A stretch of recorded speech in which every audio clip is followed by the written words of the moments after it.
Now we're going to cross over to Conservative MP and member of the Treasury Select Committee, Kevin Hollinrake. Hello, Kevin. Now I have to say, the U-turn from that mini budget, good or bad?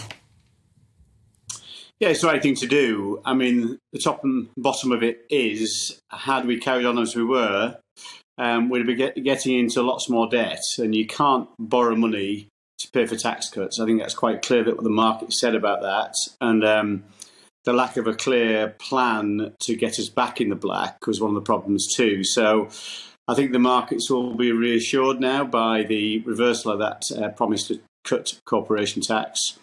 So the right thing to do. There's still work to be done yet, and I thought Jeremy Hunt was very good this morning on various different programmes he was on in terms of setting out what he would do to bring back some fiscal discipline, some tax and spending discipline. So yes, a step in the right direction, definitely.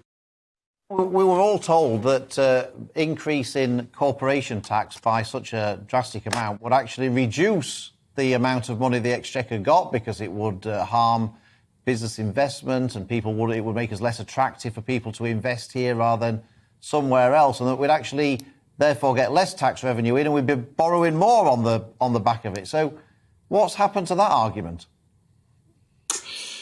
Well, I was never particularly convinced by it. I mean, I've been in business for 30 years, Philip, as you know, prior to coming into Parliament, and built a business up from scratch to quite a large business. And we never, ever had a conversation in the boardroom, would we invest more because corporation tax was lower? What corporations tend to do, if corporation tax is lower, is distribute more to either executives through bonuses or probably to shareholders through dividends. So in the G7, we'll still be the lowest corporation tax in those G7 countries, which are the biggest economies in the world. So I don't really see that our corporation tax at 25% is really disadvantaged when you look at Germany's 30%, and they do pretty well in terms of investment and their economic growth. So I think we have to find the money from somewhere. You know, this year, because of various different things, and not least the energy crisis, where the government will spend about £200 billion more than it's collecting in taxes, a huge deficit, bigger than it was in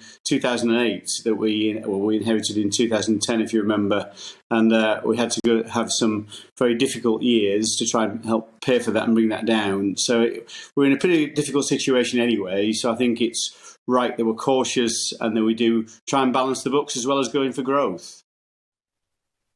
Those people who would have preferred, corporation tax to stay at 19%, because it's not just because I totally get your argument there across the G7. They're all about 25% and higher. So I get what you're saying. However, there are other things. That was going to be our USP.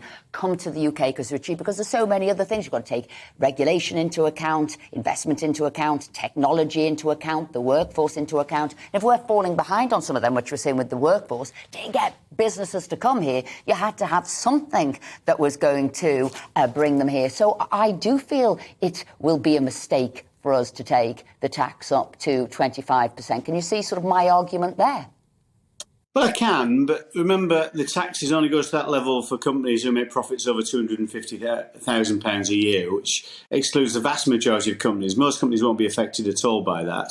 And the big companies who come here to invest do for a host of different reasons, some of which you set out there. So it's right we look at trying to improve our skills in this country and also control our immigration policies so the people come in here are people with the right skills that fill those labour needs for those companies who come in to the UK. So it's whether it's inward investment, and we're seeing a lot of that inward investment, but also companies that are here already that are trading domestically. I don't see it as a major disadvantage. There are some, the Prime Minister is absolutely right. There are some things that are holding back growth in this country, and we do need to go for growth. But as you point out, Esther, there are things around our regulatory burdens, things around our planning system, things around some cliff edges we have in some of our tax policies like VAT that really do hamper growth. Those are the areas I think we should look at that will mean we have a much more productive economy. We know that London and the South East is one of the most productive parts of the Western world. It's very, very successful. So that's not where the problem is really here. What you I and Philip all believe in is we need to level up. We need to invest in our regions.